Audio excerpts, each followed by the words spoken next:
All right. Are we There we ready to go. go?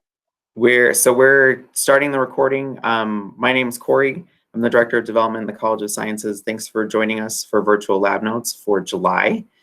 Just a few reminders you can see on the screen there. Be sure to mute your microphone and turn off your video, just so that we eliminate any feedback and we can save the bandwidth on the presentation. Also, utilize the chat function on the right-hand side of the screen to ask any questions. I will read the questions to Dr. Abel-Santos at the end of the presentation. So if something comes up while he's presenting, feel free to just type it in the chat. If you have any issues during the presentation, check out the Google Meet Help Center. It's at support.google.com/meet. That should hopefully be able to answer any questions that you might have. Again, as a reminder, we are being recorded. So this will be available at the website you can see on the presentation screen within the next week. So if you miss something or have to leave a little bit early, you can always check out the recording when it goes up on that website. Just as a little heads up, we will be doing another virtual lab note session again in August. So join us on Wednesday, August 26th with Dr. Jason Steffen. He's an associate professor in the Department of Physics and Astronomy.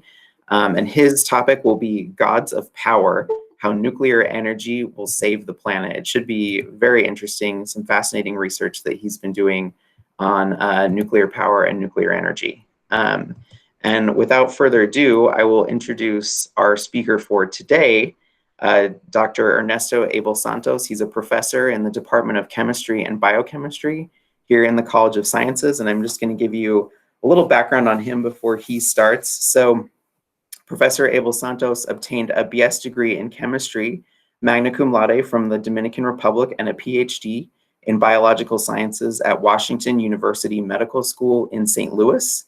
After training at Penn State University and the Albert Einstein College of Medicine in New York, Professor Abel-Santos arrived at UNLV in 2006, so he's been with us for a long time. Professor Abel-Santos' research uses a mixture of chemistry, microbiology, genetics, and animal models to develop methods to counteract bioterror agents, for example, anthrax, and hospital-acquired infections. He's going to talk a little bit about that, but C. diff, Clostridium difficile, I can never say that right, sorry, Dr. Abel-Santos.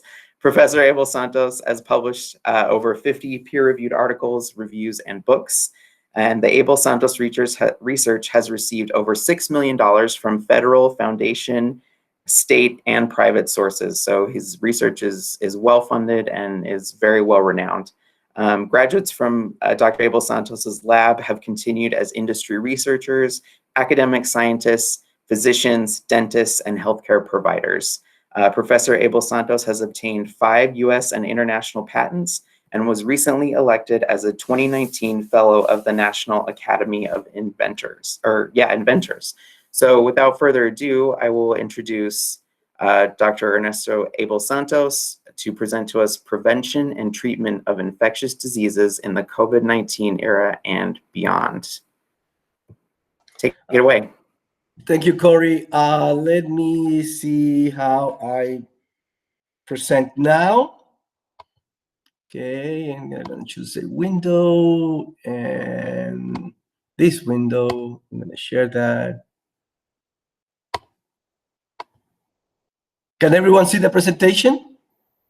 Yep, I can see it. Okay. All right. Thank you all for coming. Sorry for the technical difficulties. The new computer crashed, and this one hopefully will work fine. Sometimes the sound drops off, so let me know if that happens. So I'm going to talk about 2 different things today. So I'm going to first use the research in my lab as an introduction to drug discovery. How do we discover new anti-infectives? So I'm going to just show you a little bit of what we do in my lab in developing preventive compounds against a big hospital problem called C. diff. After that, we're going to spend the rest of the time going into the different interventions that we are using for COVID, right? So we're going to look at everything from a lockdown to vaccines. All right, so Like I said, my lab is my research lab at UNLV works mostly on a type of bacteria called sporulating bacteria, and they cause a lot of different diseases, right? And you can see some of them here: tetanus, botulism, gas gangrene, anthrax. They all have the same thing in common. This is from a family of bacteria that produces very potent toxins, and also are able to form spores. And what I mean form spores is for normal bacteria, uh, as any living organism, and this is going to be important later when we talk about COVID. Not a bacteria. COVID is a virus. Bacteria, the one that we study, are alive, and they, like any living organism, they grow, they eat, and they divide and form more bacteria. You can see that on the vegetative cell cycle on your left. This bacteria that we studied, the family of bacteria that we studied, the sporulating bacteria, have a second. When they, Dr. Abel-Santos, sorry to interrupt, but your microphone is cutting out. okay. Let me see if I remove the video. If I cut off the video, whether that will work better. Give me a second. Is that better? Yeah, I can hear you really well. Okay. Yeah, so I don't know what this computer has a problem. But in any case, so these sporulating bacteria, um, when they're stressed, right, like this, they're starving or they're under antibiotics, instead of dying, right, like any living organism, what they do is they go into a different life cycle, like you see on your right, which is called a sporulation. And what happens is that these bacteria pack their DNA into these spores, that you see at the bottom as a white circle. And basically, these spores serve as a seed. So, like any seed, they are very resistant. They're dormant. They don't do much, right? But given the right conditions, like any seed, the spores then germinate, and that's the black circle that you see at the bottom of the right cycle. Right, that germination process is what we've been interested in. How does these spores, which are dormant and have no metabolic activity, they don't do anything, they just lay around like sand. How do they detect their environment to decide when to germinate, right? So in particular, we've been studying the C. difficile infection, which is also sporulating bacteria. And C. difficile, it's a huge hospital problem. It's a hospital-acquired infection that causes antibiotic-associated diarrhea.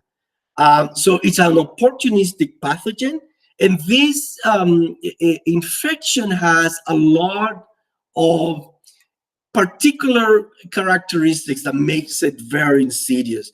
The first thing is that it is opportunistic, and it only happens when you're taking antibiotics. So the normal flora, the normal bacteria in your gut protect you from C. diff. When you're taking antibiotics for an unrelated infection, right, antibiotics kill bacteria, and they will kill your good bacteria also, right? Not only the infection, but also any bacteria. And that makes now your gut more susceptible for C. diff to come in, and you ingest the C. diff spores, and that allows that decrease in good bacteria allows the C. diff spores to germinate into vegetative C. difficile, right on the right side of your screen.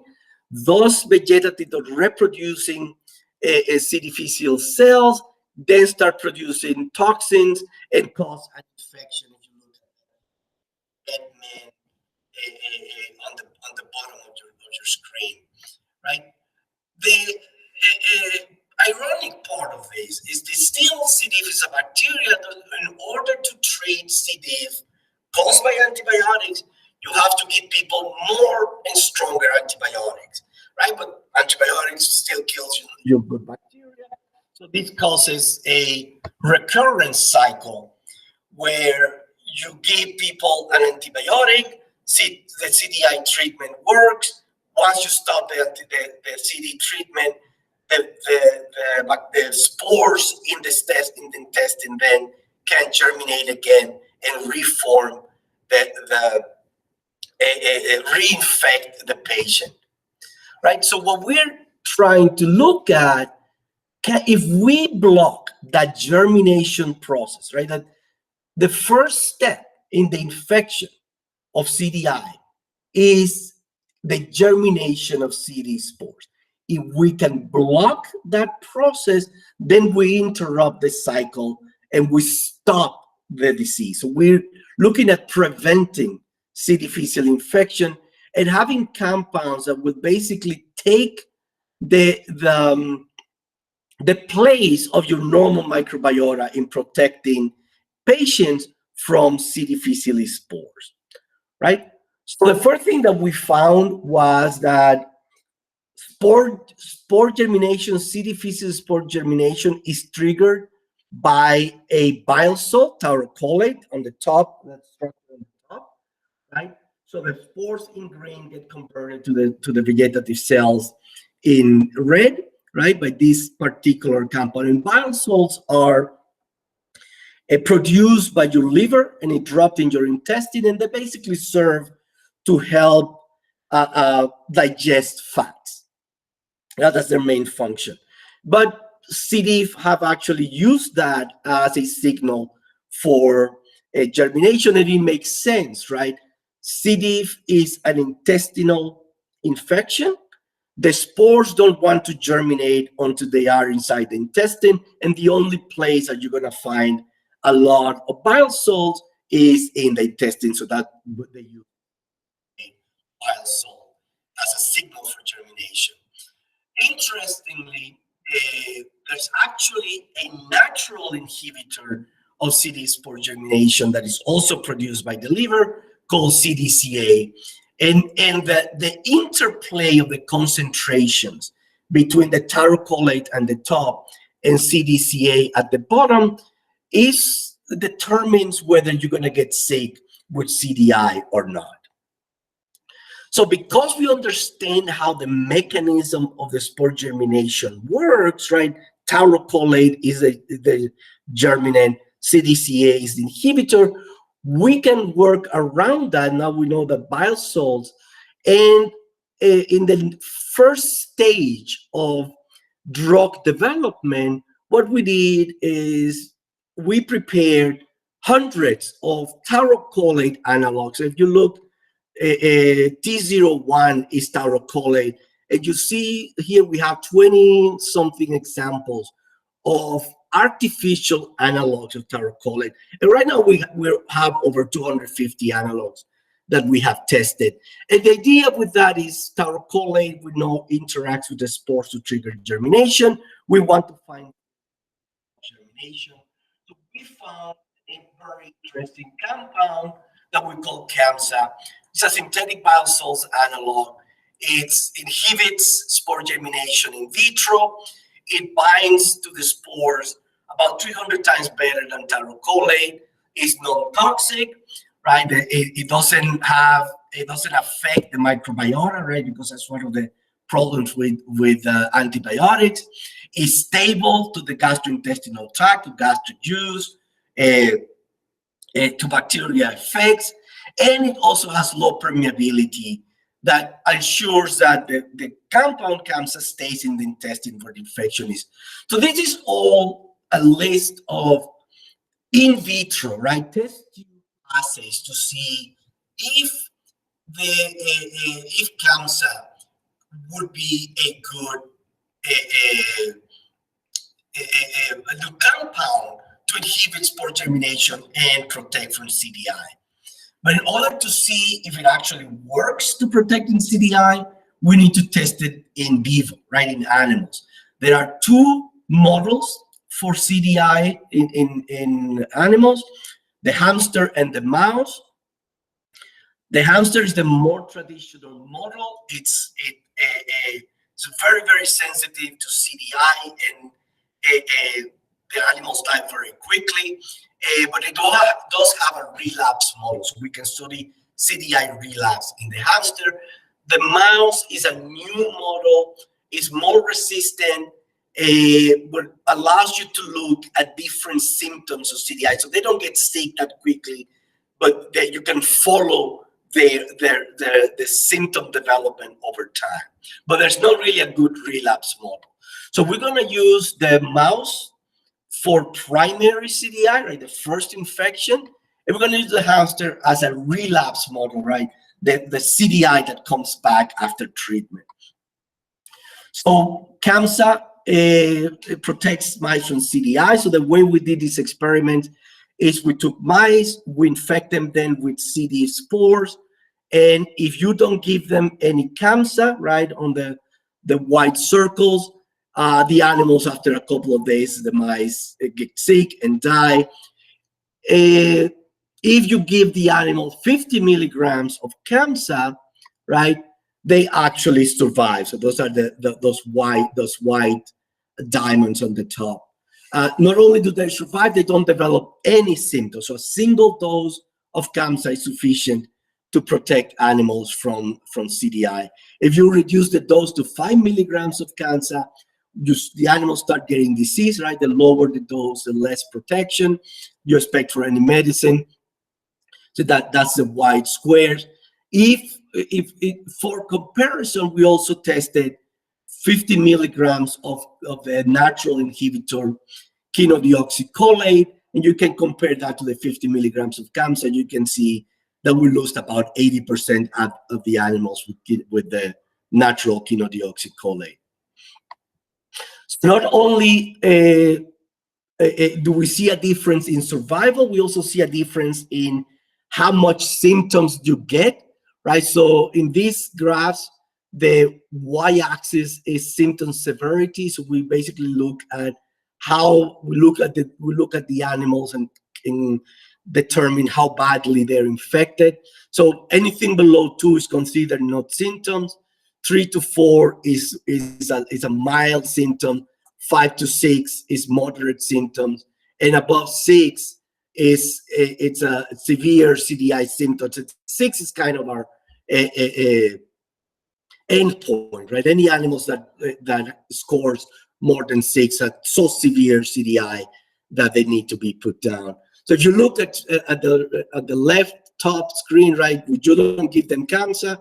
After 48 hours, all the animals score above 7 in the severity scale, so they're moribund at that point. With 5 mg per kilo CAMSA on the top right, you see that we still get symptomatology. The animals have between moderate and severe disease, but the animals that don't get that sick actually survive and recover. At 25 mg kilo for CAMSA, we see less symptoms. We see that the animals have moderate to mild disease, and they all survive, they all recover. And at 50 mg of CAMSA, all the animals have symptoms of 1 and 2, which basically is not different than uninfected animals. We can also correlate the symptoms to the amount of spores, right? So if you look at the white bars are going to be the amount of vegetative live cells in feces. The black bars are spores. So if you don't give them any CAMSA, 0 mg per kilo, right, you see that we have mostly vegetative cells, right? So cells that can produce toxin, very little spores. As you increase the concentration of CAMSA at 5 mg per kilo, you still have mostly vegetative cells, but you start getting more spores. At 25 mg per kilo, you have mostly spores and less vegetative cells. And at 50 mg per kilo, we barely see any vegetative cells, and this correlates with how intense the symptoms of CDI are. We also tested different variables to look how they affect CDI symptoms. And we tested diet, and you guys saw this this slide in May, I believe, by Professor Brian Hedlund showed the work that we did in collaboration. But basically on the left side shows that different diets have different effects of how severe the symptoms are, right? You look at the light blue a panel, right? The second panel from the top. These are animals with a high carb diet, right? And they see very little symptoms, almost nothing. If you compare it to a high protein, high fat diet at the bottom, the red circle, they are actually become very, very sick very, very quickly, right? And all the animal die. So diet has an effect of how severe the infections are. We also seen an effect on sex variables. In mice, females show in average a higher symptom severity than males. We're investigating these different aspects now in the lab. Like I said, for the hamsters, so the mouse is for primary CDI. For the hamsters, we're going to look for relapse CDI. So hamsters, untreated hamsters, die very quickly. You can see that in 36 hours, all the untreated animals are dead. When you treat infected animals just with CAMSA, that is not sufficient to protect them from the primary CDI. It extends the time to death, right? So those are the black squares. If you give them vancomycin, which is a treatment, a normal treatment for CDI, as long as you give them vancomycin, the animals are fine, right? When you stop vancomycin treatment, and that's the green arrow on the top, the animals spend a couple of days fine, but then very quickly die off, and you can see that on the black triangles. The interesting thing is when you combine vancomycin, right, and CAMSA, two compounds that independently are not able to protect hamsters, they can extend the time to death but not really protect them.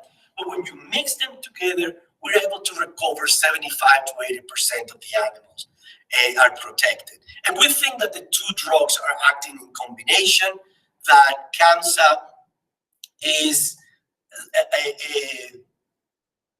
stopping or retarding, reducing spore germination over time, and vancomycin is killing any of the spores that are able to germinate to escape from CAMSA. Vancomycin then kills. So together, they're able to protect the hamster from CDI relapse caused by vancomycin.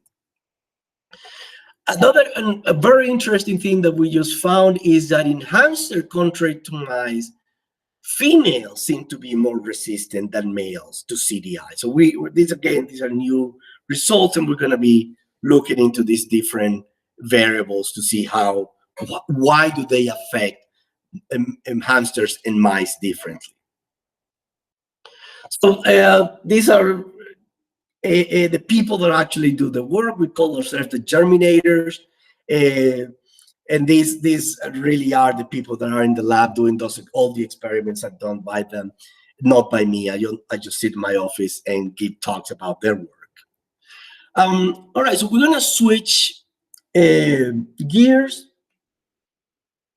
We're gonna talk a little bit about COVID. So that introduction is to show you about how drug developments go from an idea, how a biological mechanism works. How did you intervene that biological mechanism, produce small molecules that will block biological pathways, and then tested in vitro and tested in vivo. So similar approaches happen with COVID.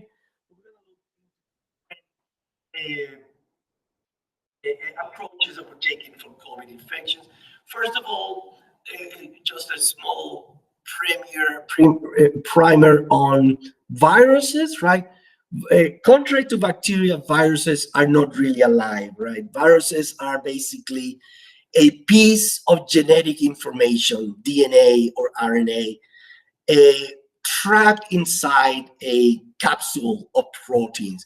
And if you look at the different type of viruses, these are just examples, what you're going to see is that their surface are decorated by different spiky proteins, right? And those are important because those proteins that are in the surface, those are the proteins that the immune system recognizes in order to form an immune response, right? That's what you're making your vaccines. When you're making vaccines, you're really trying to introduce those surface proteins into the bloodstream so that they can be recognized and make antibodies against them and neutralize the viruses.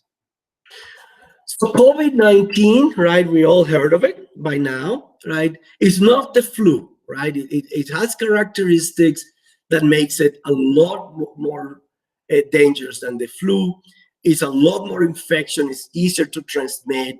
And it can be, you can be a carrier for up to 2 weeks and be infecting people without you knowing. It has a mortality rate of over 2% of confirmed cases, and the mortality can be higher with age and other comorbidities.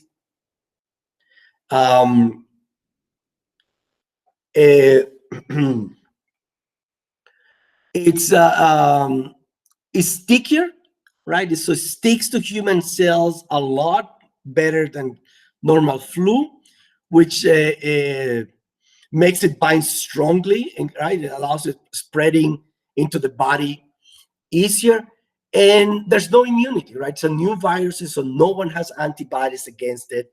And one of the big problems with COVID is that a lot of the damages is not in the body, it's really by the virus itself, but a unregulated immune response, right? The virus causes your immune cells to attack your own organs. And that's the main cause of the most virulent and more severe cases of COVID. So because of these issues, we whole world basically went into lockdown. We were following social distances and mandatory masks, right, and disinfection as a way to try to stop the spread of the virus, right? So all those are measures just contain the virus from infecting more people. So we're going to talk about those, and then we're going to talk about issues of treatments and vaccines and where we are now. There's a lockdown. I like to give you a very interesting example, which I call the Swedish experiment. So Sweden actually gave us a very good,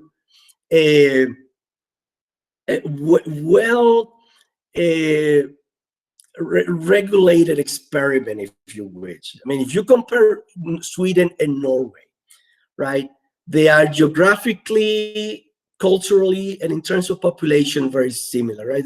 They're basically the same people, and the population density is about the same, right? So where Norway started a lockdown like most of the developed world, right, started lockdown in March and started reopening 3 months later, Sweden took a different approach. They relied on voluntary social distances without mandated lockdown. So they kept everything open, bars, restaurants, sent kids back to school, right? The result so far is that Sweden is on the top 20 in total cases per capita in the world. And it's actually 7th in death per capita. They're actually doing much worse than we are. Norway, which has a lockdown, is 82nd in total cases. And death per capita. Right?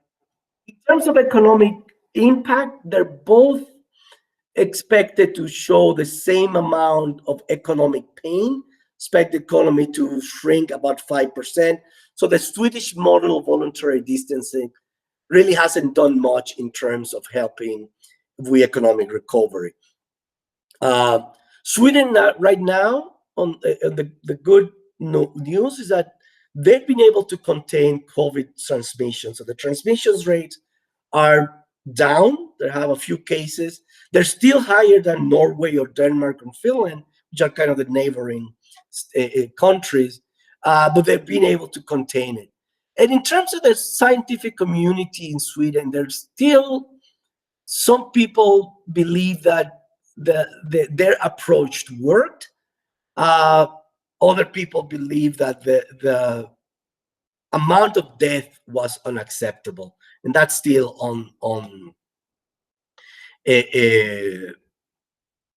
let's see, right? Sweden did not achieve herd immunity, which was one of the background ideas, right? That if people get exposed, eventually everyone will have been exposed, and there wouldn't be any more cases. So far, this doesn't seem to have been achieved.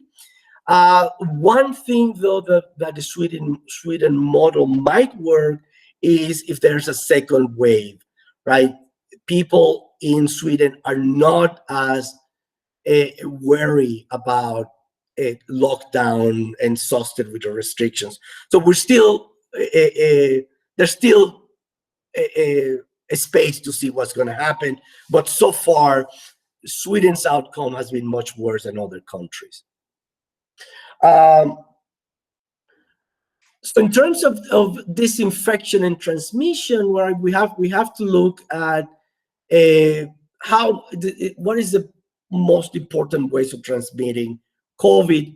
And this is also impacts how we use masks, right? The whole reason of the 6 feet distance, right, is a cough, right? Normally expels particles that are larger droplets that fall off at around 2 meters, about 6 feet.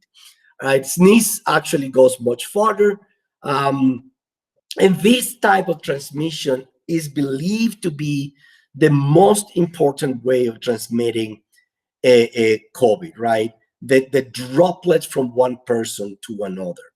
And these droplets can then drop into different surfaces, and they can remain there.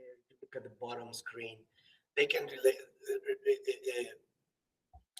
remain in different surfaces for up to 3 days, right? So this is why disinfection is important for COVID. Although the biggest issue is in terms of transmission is not surf contact, right? It can be transmitted through touching contaminated surfaces, but direct person-to-person transmission is the biggest issue. One thing that just recently came out is scientists asking for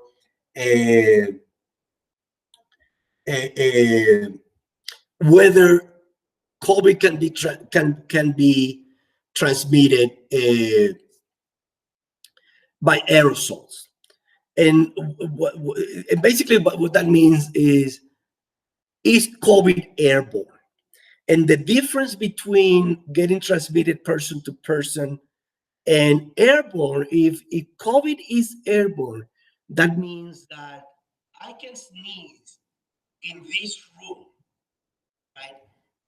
And those particles can stay in the air for hours and days and infect other people days later, right? So that's a big difference between contact to contact person. So in terms of mask, right now the latest studies show that we could prevent 45,000 new coronavirus deaths by November if 95% of the population will use masks. This is other countries have followed these approaches and been able to control COVID much earlier than we have. Here we have a part of the population that, for different issues, refuse or cannot wear masks in public, which then makes transmission much easier. When we talk about masks, we have to think about different types of mask, right? What we normally call mask, and we're talking about masks at the very beginning of the pandemic, were medical grade masks, N95, N96, N99. They're actually filter particles. They protect the user, right? They protect you from contracting viruses, right? These are difficult. These are expensive. They need to be fitted, right? If you have a beard, you probably have to shave it, right? So they're only really should only be used by healthcare workers or people that have susceptible to COVID or already have COVID.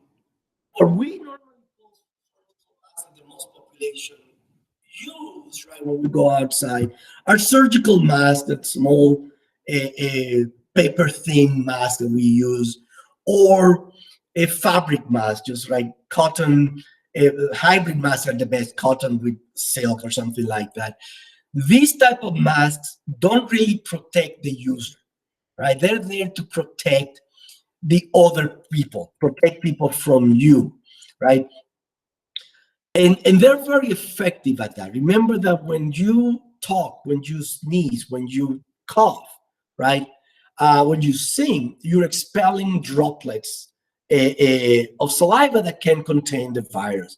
And on the left, you can see the effect of having mask or not having mask. You can see sneezing and talking, coughing, right, directly into a petri dish, and you can see how much more contaminated the no mask plates are than the mask plate. And on the right, you can see also the effect of distance, right?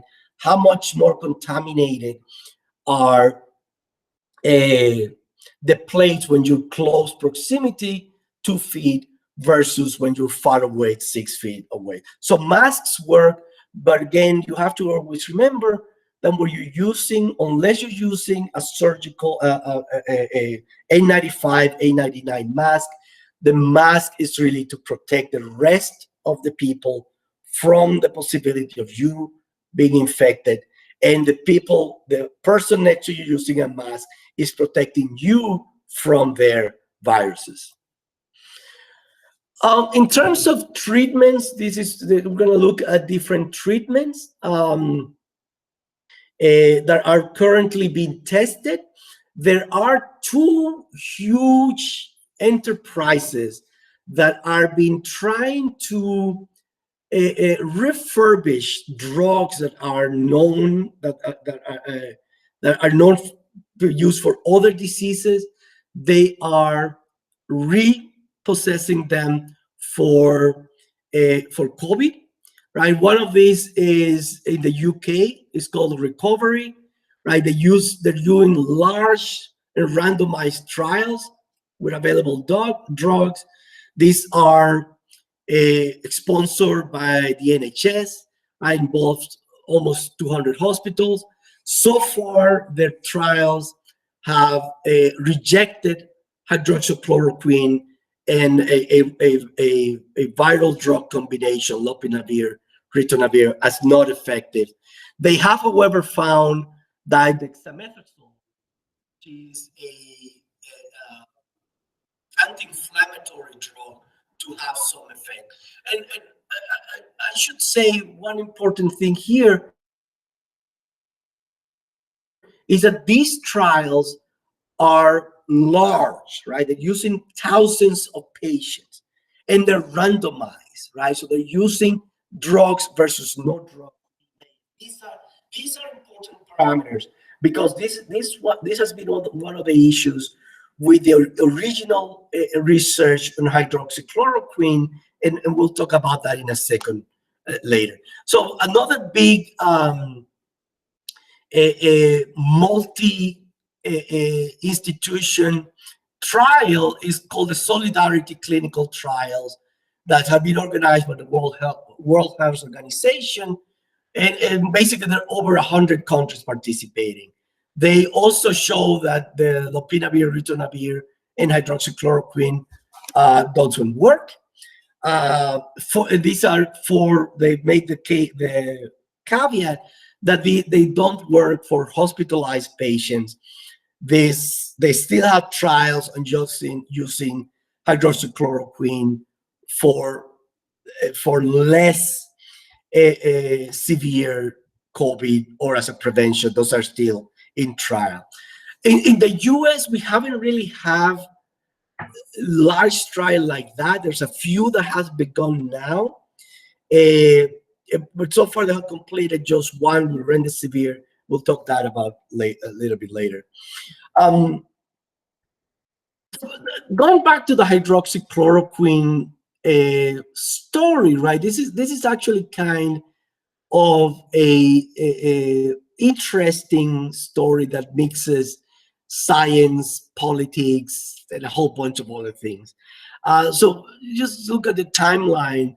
Late March, there was the first publication in France that reported clinical data that HCQ worked. However, this is important, it was non-randomized. So what that means is that they didn't have a control group, right?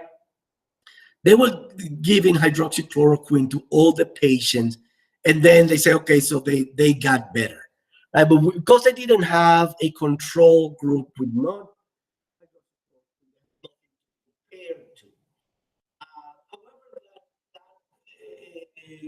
President Trump called that a game changer, right? And it's been still pressing for hydroxychloroquine as a treatment. And that made the FDA give a special authorization to use COVID, to use HCQ and chloroquine and other similar drug to treat COVID. However, after less than a month, those guidelines had to be removed because physicians started voicing concerns whether hydroxychloroquine would be worse, cause more harm than cure. And actually, that was backed up by different studies. There was a study in Brazil where they have to stop using HCQ because of people developing heart problems. And the VA shows, a large HCQ study shows there was no benefit for hospitalized patient. A recovery in the UK showed the same thing. The Solidarity Trail showed the same thing. So basically, it doesn't, hydroxychloroquine, with or without antibiotic, chloroquine have no net gain on hospitalized patient.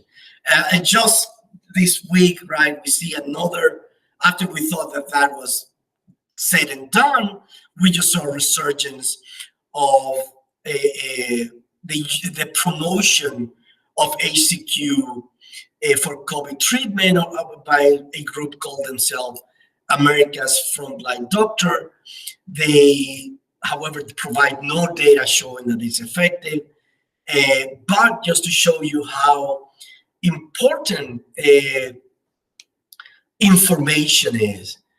The World Hydroxychloroquine has more than 6 million engagement, retweets, sharing on Facebook over a 24-hour period after this video was posted online. Still, clinical data shows that HCQ doesn't work for hospitalized patients.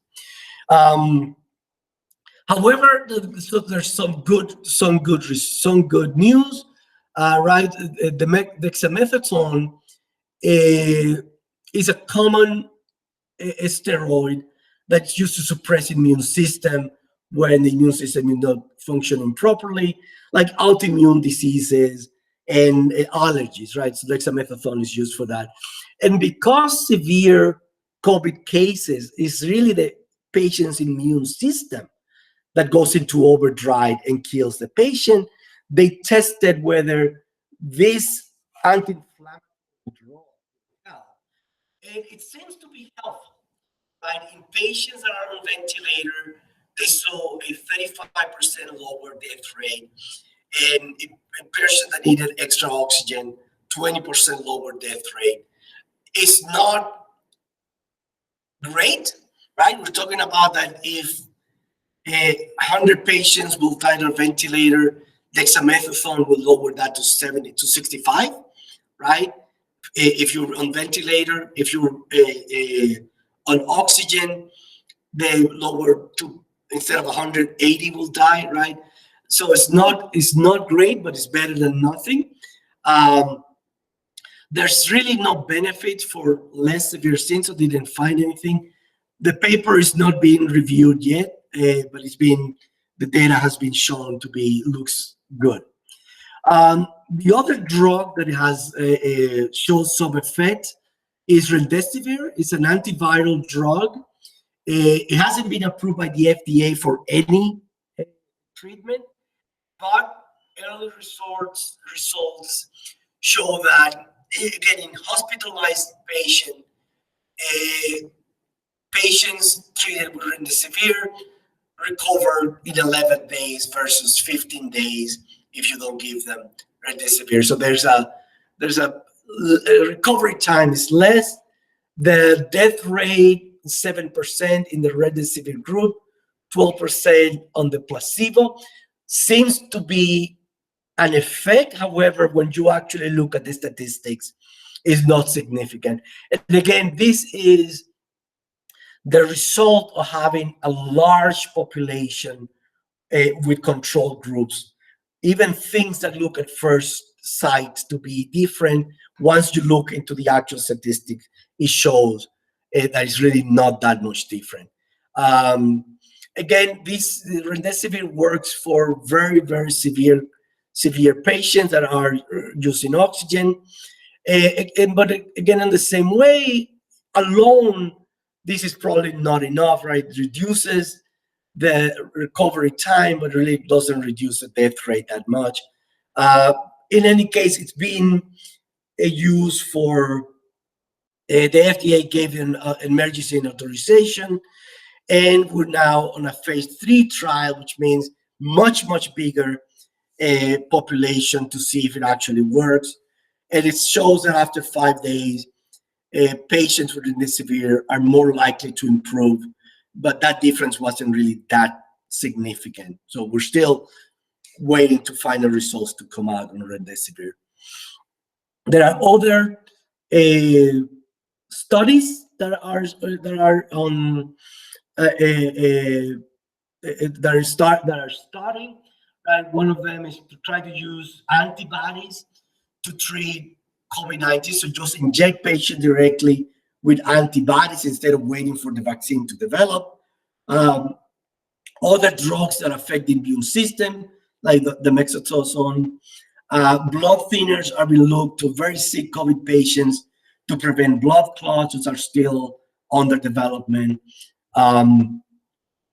Right, so finally, we're going to look into vaccines, right? As I said before, vaccines work by basically you introduce a weak form of the disease, sometimes just a protein of the virus, right? And that causes the immune system to react and produce antibodies. But more important than the initial production of antibodies is the fact that vaccine promotes the creation of immune cells that remember that vaccine, right? So that's why you get vaccinated when you're a child and don't need to be vaccinated again as an adult. Your immune cells have a memory of that particular vaccine. So if you get exposed to that virus, it can produce the necessary antibodies and immune cells to kill it. So right now there are more than 27 vaccines, COVID vaccines in clinical trials, with more set to begin. There are 2 right now that are the top competitors. The COVID vaccine is called AZD1222. I'll just call it the Oxford vaccine. And the Oxford vaccine is really a hybrid virus, right? So they took a virus, a weakened virus from a cold virus from chimpanzees that doesn't affect humans, right?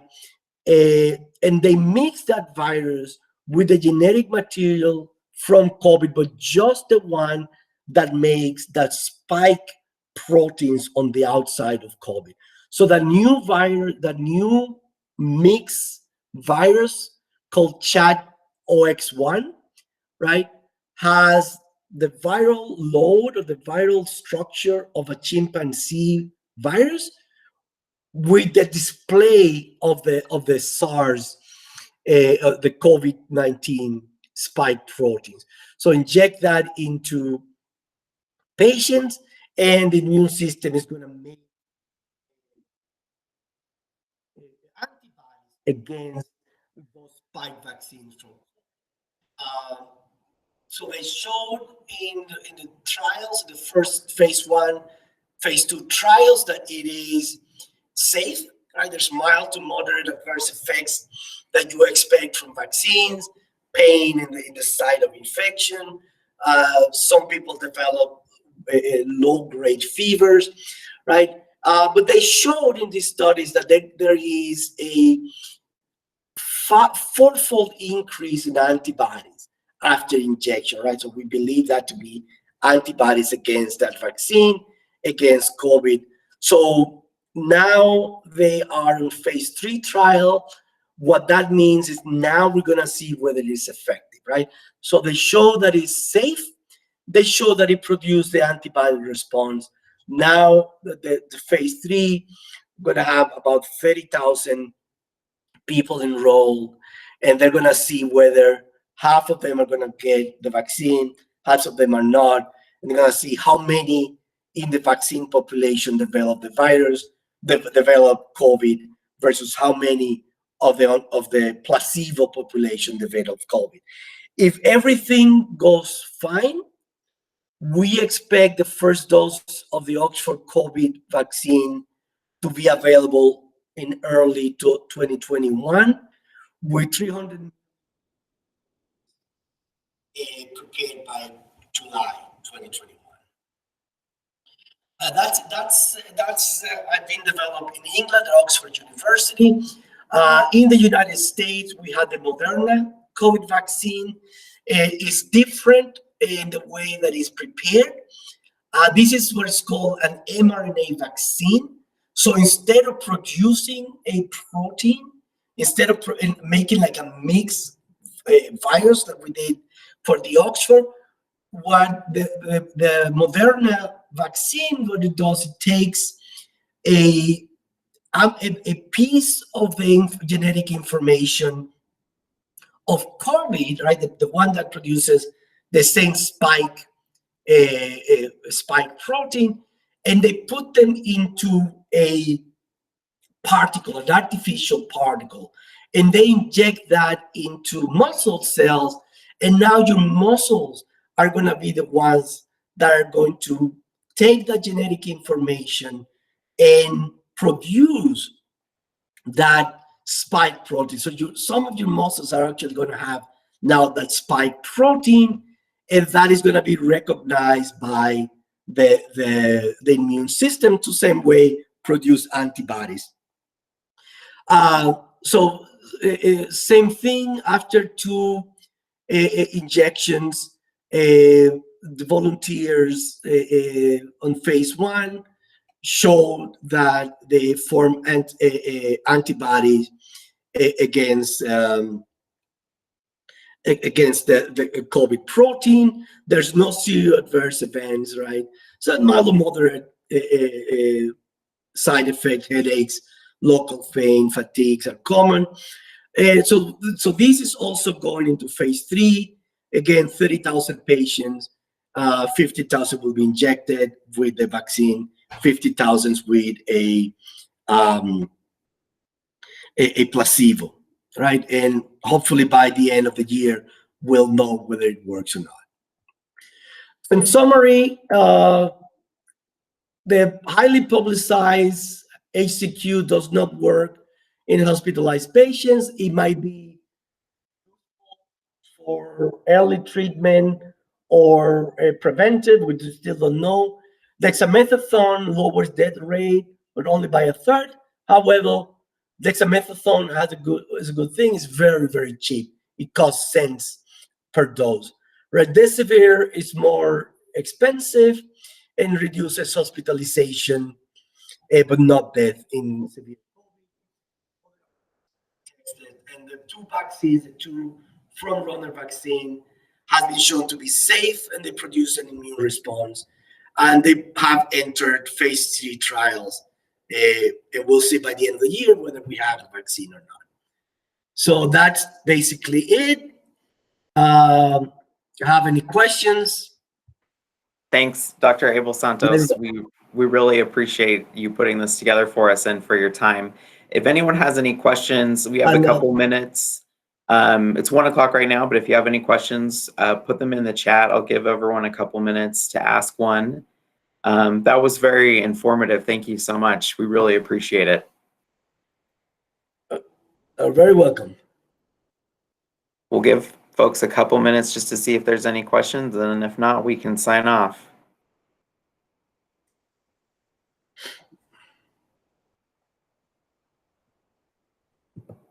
Well, I guess. I think we're good. All right. All right. Thank you, everyone, for attending. Thank you to Dr. Abel-Santos for your time and for putting this presentation together. We really do appreciate it. Just as a reminder, it will be available on the College of Sciences website, the recording. And thank you so much for coming, everybody. Have a great day. And sorry for the technological problems.